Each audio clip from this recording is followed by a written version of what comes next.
27 चुन 54 दुगना नहीं है। तो 27 को 4 बार में जोड़ो तो 100, तो 108, अर्थात एक कोई पूरे वर्ष में साधना करेंगे कोई संत, तो वो 108 हुए, और जिनने 1 साल से ज्यादा साधना की वो 1008 होता है। तो उनकी यूजीपीजी मालूम पड़ गई ना अपने को भी। तो अपने यहाँ कोई 107 नहीं रहेगा, 111 नहीं रहेगा, 110 नहीं होगा, लेकिन ये नक्षत्र गणना से होता है। इसी प्रकार से अभी आपसे कहें कि आप ग्रह नक्षत्र में कौन कौन विश्वास करता है? आधे ऊपर में हाथ नहीं उठाए, आधे नहीं उठाए, आधे नहीं उठाए। और मैं मान के चल रहा हूं कि आप सब बगैर ग्रह नक्षत्र के एक आधे मिनट भी पास नहीं करते, तो ये गलत है कि सही है? आपको समझ में आया ग्रह नक्षत्र का? ग्रहों के आधार पर ये जो हमारी घड़ी भी चलती है, ये घड़ी चलती है केवल घंटे मिनट सेकंड से नहीं है, ये एक गति से सूर्य की परिक्रमा कर रही, सबको मालूम है ना ये? तो एक ग्रह से दूसरे ग्रह की गति जो मालूम पड़ रही वो आपकी घड़ी है। तो कोई ये कहे कि हम ग्रह नहीं मानते, तो अपने आप में गलत हो गए कि नहीं हो गए?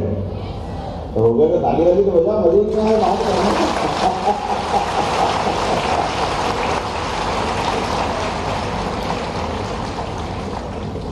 और एक बात विशेष कि आपकी आयु गणना, आपको मालूम है ना, ये हमारी पृथ्वी की परिक्रमा से हमारा साल की गणना होती है, ठीक है? लेकिन ये साल की गणना भी सबके अलग अलग साल होते, मालूम है? जैसे अभी आप किसी मित्र को अपनी शुभकामना दो उसके जन्म दिवस के अवसर पर, तो जन्म दिवस साल में एक बार आता है, ये सही बोला? गलत तो नहीं बोला? और अगर मैं आपको अभी सिद्ध कर दूं कि आपका अभी सबका जन्म समय अभी हाल यही है, तो मेरी बात गलत है कि सही है? गलत? और अगर मैं कहूं सही है तो?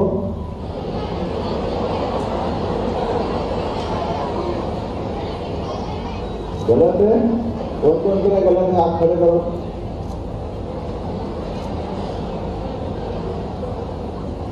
अधिकांश हमारे आगे दुविधा में उठाए कि नहीं उठाए, थक जाएंगे चक्कर में, डाउट में आ गए, है ना? मेरा ऐसा मानना है, आप मेडिकल साइंस के अधिकतर विद्यार्थी हैं भविष्य में। यद्यपि मैंने भी बीएससी किया है, मेरे मेडिकल कॉलेज में 82 में एडमिशन हो गया था, बाद में छोड़ दिया, मैंने बीएससी करी। तो मैं आपको इसलिए बता रहा हूँ कि जन्म समय आपका सबका अभी हाल है। उसका कारण क्या है? ये समय, महीना, साल किसने देखा? एक सांस अंदर से बाहर नहीं आई तो भारत माता की हो जाएगी कि नहीं हो जाएगा अभी आगे?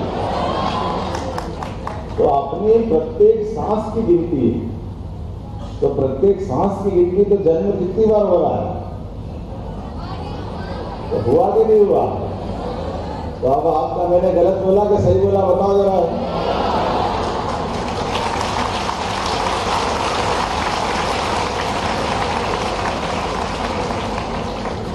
ऐसी बहुत सारी बात कर सकते थे, लेकिन आज बात करने का समय नहीं है, तो ऐसे ही अच्छे संस्थान लेने का आप सबसे मिलने आया, बात करने आया, और मुझे अच्छा लगा।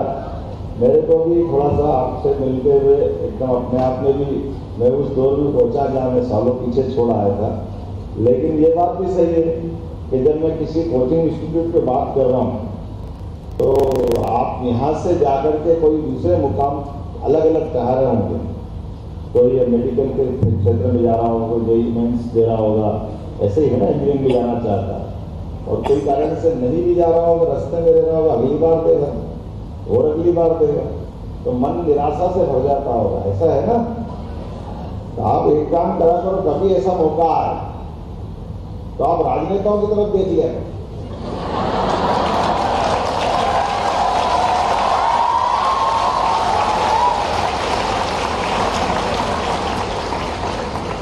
कितना मजा आया, देखो मेरे अपनी हंसी उड़ गई। तो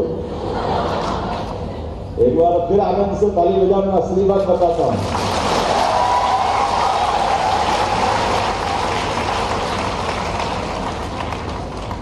आपको मैंने ये क्यों कहा, कौन उत्तर देगा इसका? कोई देगा? डर मत, कोई भी दे सकते हो, मैं कोई खेल थोड़ी करूंगा आपको। हाँ दो, कोई जो हाथ खड़ा कर रहा है उसको दो।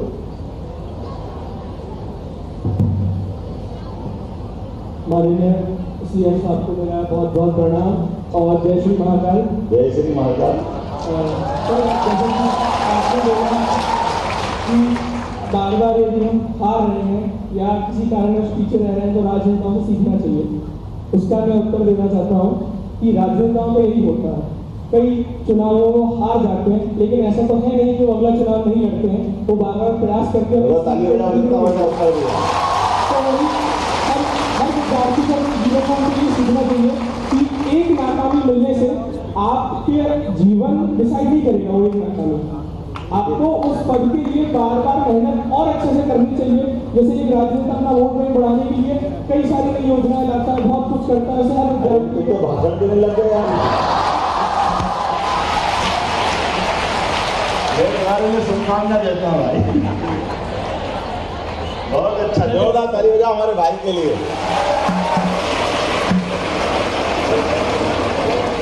देखो मेरा वजन हल्का कर दिया है। अब हम में से कई सारी बात कर सकते, जानते सब है। कोई भी भाषण देने जब खड़ा होगा तो वही विद्वान होगा, ऐसा तो नहीं। लेकिन हमारे मन में जिज्ञासा हो और जिज्ञासा का समाधान भी अपने से खुद से निकालें।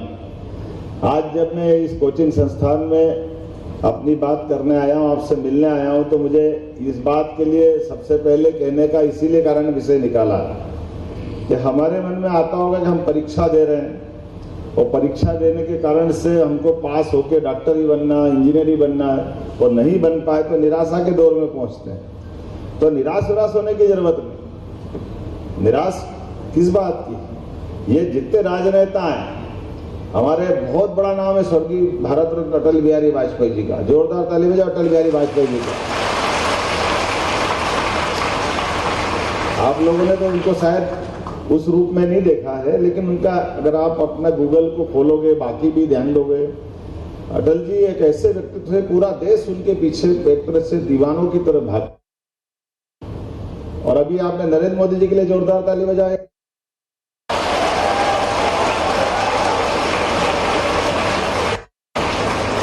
अब नरेंद्र मोदी जी के लिए राजनेता के रूप में उनका जो अपन अभी वर्तमान का दौर देख रहे हैं, उस दौर के केवल विश्लेषण करना, उनकी जानकारी निकालना।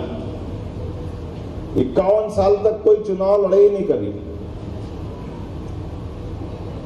कोई चुनाव नहीं लड़े, लेकिन 50-51 साल तक राजनीति में संगठन का काम करते रहिए, प्रचारक के रूप में रहिए, बाकी काम करते रहिए। लेकिन जब राजनीति में आए तो राजनीति में भी कई चुनौतियों के बीच हिम्मत के साथ जब उन्होंने सरकार बनाई, तो अब सरकार बनाने के दरमियान हम सब याद रखें कि उनको सीधे मुख्यमंत्री बनाया, कोई मंत्री नहीं बने पहले। लेकिन आप ये भी आश्चर्य देखोगे, सरकार भी जो चलाई उनने के गुजरात आज अपने राज्य में, पूरे देश के अंदर सभी राज्यों में सबसे आर्थिक रूप से संपन्न अगर कोई राज्य है तो गुजरात है। हमें इस बात का गर्व है। और दूसरा, गुजरात के बाद वो एकमात्र ऐसे प्रधानमंत्री भी हैं जो पहला चुनाव लड़े, और पहला चुनाव जैसे लड़े तो सीएम बने, दूसरा चुनाव लड़े तो सीएम बने विधायक वाला, तीसरा लड़े तो फिर विधायक बने, फिर सीएम बने, और अभी 3 बार जब भी एमपी लड़े तो जब भी लड़े सीधे प्रधानमंत्री बने, फिर प्रधानमंत्री बने, फिर प्रधानमंत्री। और जैसे उसने कहा कि राजनेताओं से ये सीखना चाहिए कि हार भी जाए तो क्या, हारने के बाद फिर अगला चुनाव जीते। वो डरता क्या, पुराने हार गया, अब नहीं लड़ूंगा, कोई ऐसा कहता मिला आपको क्या? अरे सारी जिंदगी लड़ाओ तो भी लड़ता रहेगा, लेकिन डरेगा नहीं, वो लड़ता ही रहेगा, भले हारता रहे। ऐसे कई लोग मिल जाएंगे।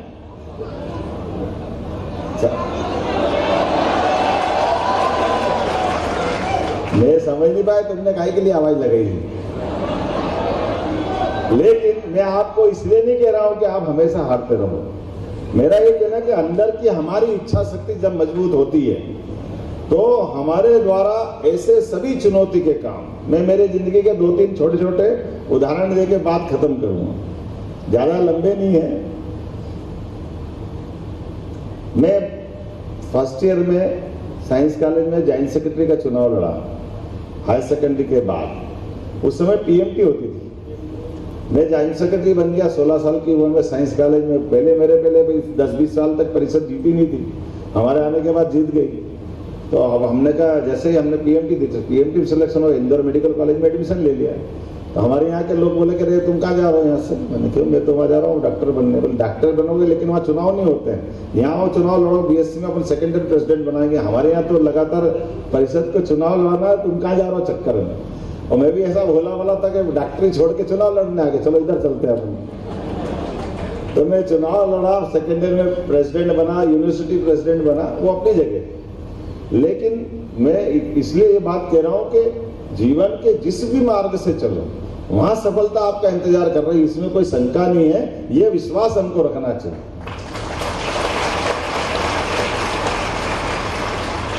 राजनीति में जो मैंने बताया, अब्राहम लिंकन का नाम सुना होगा, अमेरिका के राष्ट्रपति। कितने चुनाव हारे थे वो? उन्होंने जब भी चुनाव लड़े, जो भी चुनाव लड़े, हर एक चुनाव हारते गए। 13 चुनाव हारे वो। लेकिन जब मौका आया तो जो चुनाव लड़के जीते। तो आज भी याद रखते हैं कि वो गरीब परिवार से निकले थे, बहुत कठिनाई के बाद निकले थे। लेकिन राजनेता हो तो वो हो। ऐसे ही हमारे बीच में बहुत मौके आते हैं। तो आप सबसे निवेदन करना चाहता हूँ, अपने लिए 2-3 चीजें छोटी-छोटी और करना। जैसे हम आज अपने बीच में से, मैं अपने इस अनुभव से, छोटे से अनुभव से बता सकता हूँ कि अपने बीच में शरीर की व्यवस्थाओं का पर्याप्त ध्यान दो। नींद पर्याप्त लो, व्यायाम पर्याप्त करो, अध्ययन के लिए भी टाइम टेबल बना के रखो, अपने आप पे कॉन्फिडेंस रखो, एकाग्रता रखो। योगासन प्राणायाम कर सकते हो तो जरूर करो। ये किसी प्रकार से बाधा नहीं है, समय का जायापन भी नहीं, इससे और आपकी प्रतिभा निखरती। उसी प्रकार से जो आप उम्मीद करोगे भगवान आपको जरूर बनाएगा, मेरी शुभकामना है। अब अपनी एलियन वालों के लिए जरूर कहता हूँ कि आप यार, एलियन से मैं मध्य प्रदेश सरकार से आता हूँ तो आपसे भी निवेदन करता हूँ, एकाध इंस्टीट्यूट उज्जैन में भी खोलो। सरकार की तरफ से आपको हम विशेष अनुदान पे जमीन उपलब्ध कराएंगे, ये हमारी आपकी सबकी भावना है। बाबा महाकाल की नगरी आपको बुला रही है। मैं मंत्री जी यहाँ से हटा नहीं रहा हूँ, यहाँ तो रहना ही चाहिए, वहां अलग से खोलना। मंत्री जी मेरी तरफ देख रहे, मैं आपसे डर नहीं रहा हूँ भैया, मेरे को यहाँ से हटा नहीं रहा हूँ। जरा ताली वाली बजाओ, मेरी बात का समर्थन तो करो। बदलते दौर में हमारी सरकार ने बहुत सारे निर्णय किए हैं यशस्वी। आपके हमारे यहाँ के मुख्यमंत्री भजन लाल जी मेरे अभिन्न मित्र हैं, उनसे भी मैंने बात की। हमने एक नया सरकार बनने के बाद एक मार्ग भी तय किया कि अतीत के काल में शिक्षा का क्या महत्व है, भगवान कृष्ण ने हमको बताया था।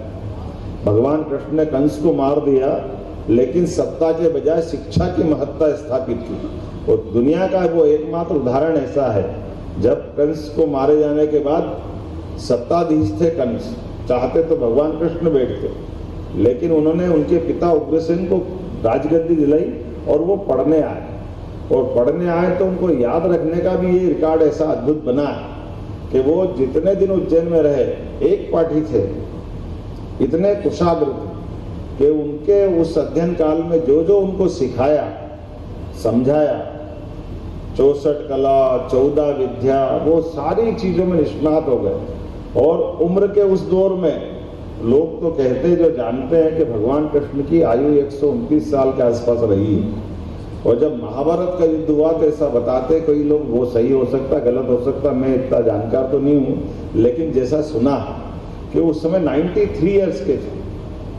तो 93 ईयर्स में जब पढ़ने आए तो 11 साल के थे, लेकिन उस समय भी जो जो उनने शिक्षा ग्रहण की थी, कौरव पांडवों के महासमर के अंदर उन्होंने जो अपने मुखारविंद से गीता कही है, वो सभी ग्रंथों का सार था। वो उनके मुंह से निकले हुए एक एक श्लोक आज हमको, आज भी काम करने की, कर्म करने की प्रेरणा देते हैं। और उसी आधार पर हम उन भगवान कृष्ण के बाकी चीजों को भी समझ सकते हैं। तो हमारे लिए समझने की बात ही है। तो हमने दोनों सरकारों ने मिलकर तय किया है उस समय का एक अनुभव आप भी याद रखना। भगवान कृष्ण ने 11 साल में सुदामा और कृष्ण की दोस्ती हुई थी, लेकिन वो द्वारकाधीश हो गए तब भी कृष्ण की दोस्ती सुदामा से दुनिया के सामने उदाहरण बनती है। गरीब और अमीर की दोस्ती का सबसे बड़ा उदाहरण अगर कोई है तो कृष्ण सुदामा की दोस्ती का उदाहरण है। ये हमारे सबसे सामने है। स्कूल जीवन की दोस्ती, कॉलेज जीवन की दोस्ती जीवन भर याद रहती है। इसलिए बड़े छोटे कोई किसी के पास पद कितना ही बड़ा आ जाए, वो अंदर का प्रेम बरकरार रखो, ये भगवान कृष्ण ने हमको सिखाया। और इसी बात के आधार पर हम अपने जीवन के हमने तय किए कि भगवान कृष्ण अगर पढ़ने उज्जैन आए थे तो वो मथुरा से आए थे, तो मथुरा से आने में रास्ता राजस्थान का पड़ता है, तो राजस्थान से मध्य प्रदेश आता है। इसलिए हमारी दोनों सरकार ने तय किया था कि इस मार्ग के आधार पर भगवान कृष्ण की जो पथगमन मार्ग होगा उसके ऊपर जहाँ जहाँ उन्होंने रात गुजारी उन स्थानों को तीर्थ स्थल के रूप में विकसित करेंगे, उनको देवस्थान के नाते से धर्मस्थल के नाते से बनाएंगे। बातें तो ऐसी बहुत सारी कर सकता था, लेकिन आज मैं अपनी ओर से पुनः एक बार आप सबके उज्जवल भविष्य की शुभकामना देते हुए अपनी बात समाप्त करता हूँ। बहुत बहुत धन्यवाद।